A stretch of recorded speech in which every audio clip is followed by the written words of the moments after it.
Hey, what's up everybody? It's Rob again, here with Driving the West, and today I've got something a little bit different for y'all. The past several episodes, I've been driving around on highways, byways, regular roads, all that sort of stuff. But one of the things I've wanted to focus on for this series has been not just the paved roads, but the off-paved roads. These seldom traveled backways here across the Colorado Plateau and elsewhere in the West. So today, I'm taking y'all along on a drive that I did, in fact, earlier today, the 12th of August. For the last 5 years or so, I've been camping out with some buddies every August out here in the middle of the desert in the Yellowcat area. And if you saw my last video about driving in between Grand Junction and Moab, you heard me talk a little bit about how the Yellowcat area is known for its mining. There's a whole bunch of old roads that run through the area, and how from the freeway it looks pretty bland and blah. But as you'll see from this video, there's a whole lot more to the area. There's some neat badlands back in the area, and some interesting two tracks. And I oftentimes get a lot of funky looks when I'm driving the Bullet down through here, which remember is a '94 Subaru station wagon. So I show up in camp and there's folks in their trucks and their Explorers and all that sort of stuff, and here comes a little silver station wagon to roll up next to him. So it's pretty fun getting out in some of these places. You also see along here that the road is kind of narrow in a couple spots, so there's actually a time where I end up striking the camera up against a bush, and I don't know if it's pollen or dust or something, but there's stuff that gets on the camera housing for the last little bit, so that stays on there. I'll point it out when that happens. And I also sped up the last portion of this drive. The memory card filled up right before I got back to I-70, so we're not missing too much. But once I got onto the Yellowcat Road, it's a good paved gravel, not paved, but it's a good gravel road, well graded, maintained, etc. So it's not nearly as exciting as the first part, which I kept at regular speed. So without further ado, come along, let's go drive the West.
So the road crosses two geological units out here, and they both contribute to the track itself having a couple different characteristics. In the first part of this, we're in what's called the Cedar Mountain Formation. This is a Cretaceous unit that was deposited by a bunch of rivers and streams and in floodplains. So it's a lot of mud, and there's some sand mixed in with the mud here and there in a couple layers, and there's some calcium cemented bits here and there, which can make for some hard going, but in general it erodes fairly easily and you end up with these beautiful badlands.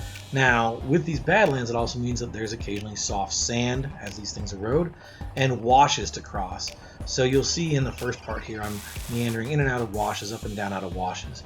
And in the second part of the road, you're out of that. You're on top of what's called the Naturita or Dakota Formation, which is this beach sandstone that was deposited a little bit later in the Cretaceous after the Cedar Mountain had formed.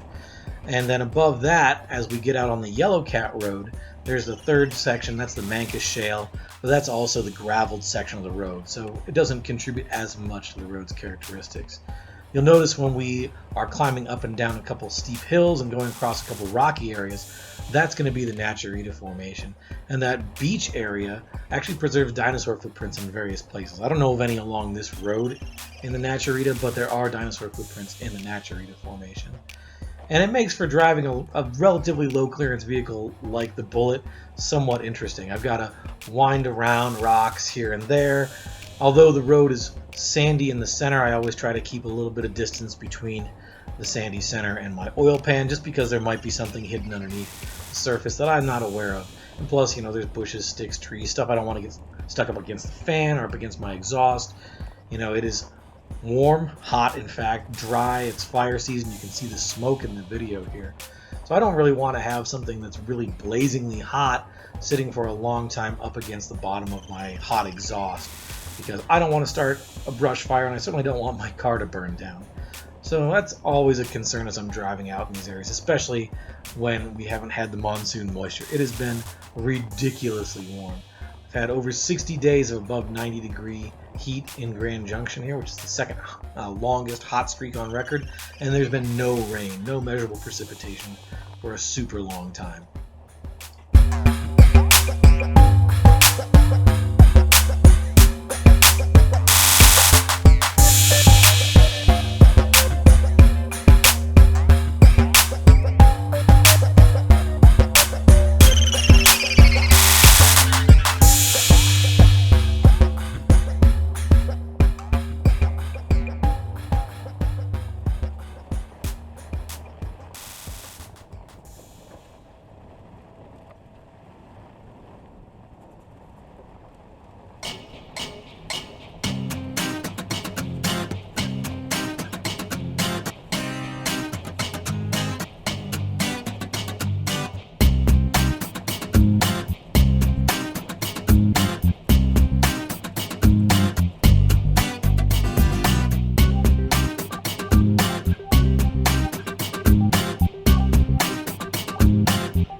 I didn't start this recording actually back at camp, as we're kind of coming into the home stretch here. We've come out of sort of the last big valley, and now we're going to be cruising along this hogback or ridge that's on our left or south side here. I didn't want to give away the location of our camp because, me and my buddies were a bunch of scientists, and we're out there doing some field work, and this field work can be pretty sensitive.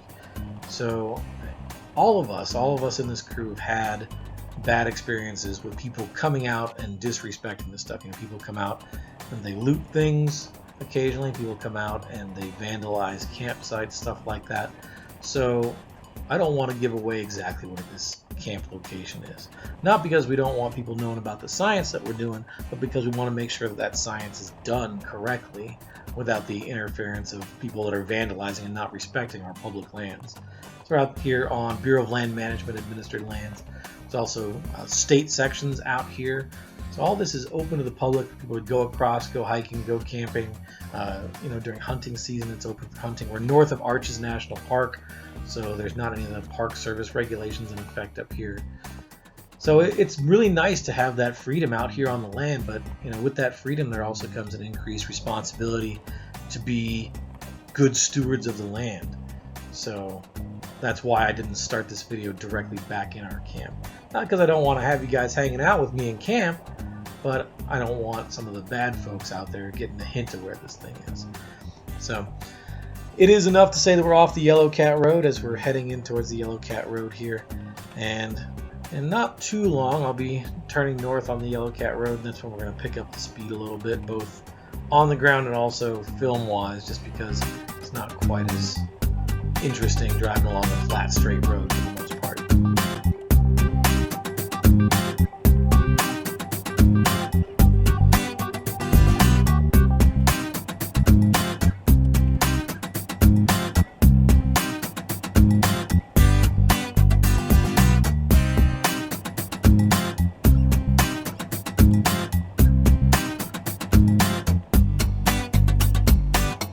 for me, driving along these roads, these dirt roads, these back roads in the little Subaru, is both soothing and also an interesting test for myself.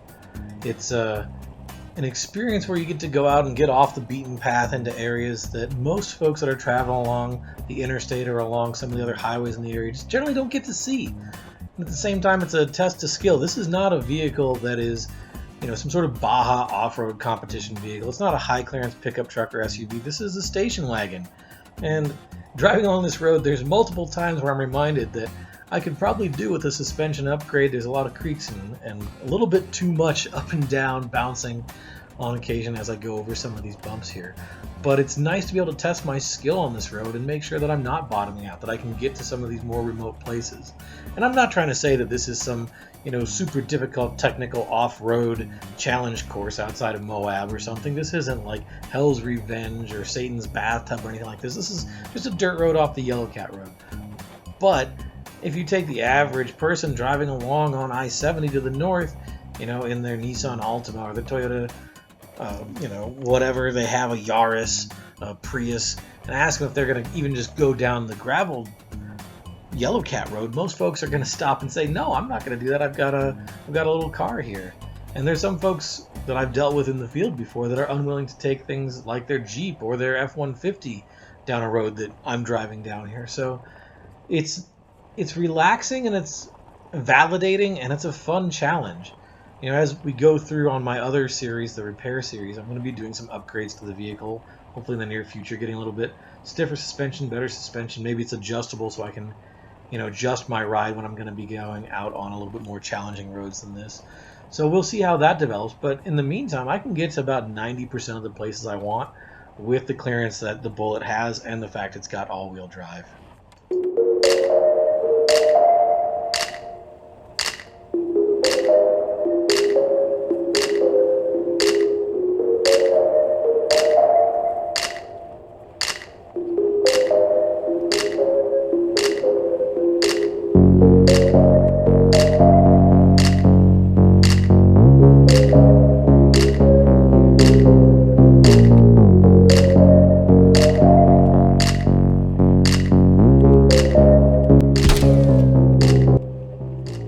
That clearly is where the branch hit the GoPro, which is mounted to the front fender of the car. And from this point on, you're going to notice that the viewing is not that great. Why is that? Well, because there's some dust or pollen, or maybe there's a bug on that branch. I don't know. What I do know is that from this point on, there's a big smear across the lens on the housing. I noticed this when I got out of the car before I got on I-70 to dismount the camera, and all of a sudden there's a whole bunch of crap sitting right there. So I apologize for that. In the future, I hope to have multiple mounts on the camera so that if something happens like this in the future, I've got other views to pull from. But unfortunately on this one, it's the only camera that I have, so it's the only view you get.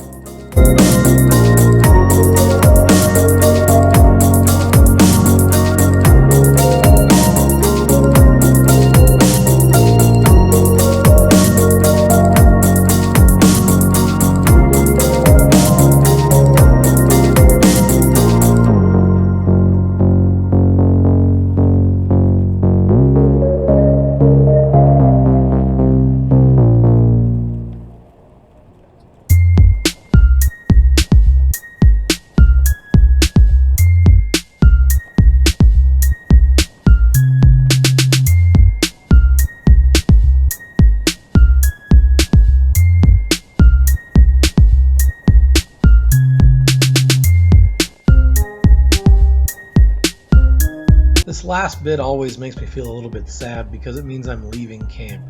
I'm leaving camp for the end of the season. This is one of the last field things that we generally do throughout the year. Our field season usually starts sometime in May and continues into August or maybe September. So when I'm out here in the Poison Strip area, I know that the field season is coming to a close. It's exciting because then I get to see everything that people have brought in. You can go into the labs and see what people have discovered, but also it's sad because I really enjoy being in the outdoors and getting baked by the sun and experiencing some of the hardships that go along with the field, but also the sense of discovery that's out there when we're out doing our science. So it's sad, but it's also bittersweet, I guess.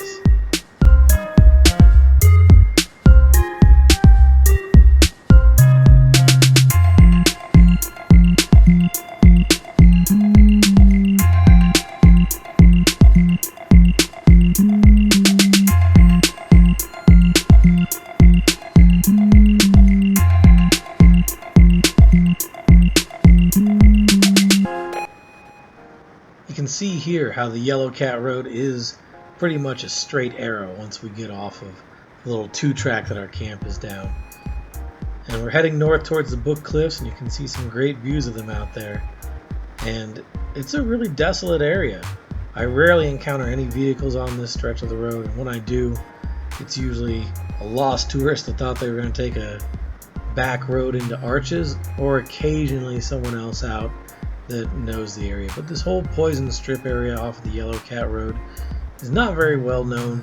Not a whole lot of tourists visit it, not a whole lot of Utah backcountry adventurers visit it because they see it from the highway and it doesn't look like much. But it turns out that there's a whole lot of incredible stuff once you drop off the rim into that Poison Strip country. As I mentioned earlier, the camera's memory card ended up filling up because I'd forgotten to delete some stuff off of it earlier. So I didn't get all the way to I-70 on this recording, but I'm probably about a mile south when the recording finally stopped, so it was not that far away. Anyway, I hope that you enjoyed this episode of Driving the West with me, and I'm looking forward to going on some more adventures here.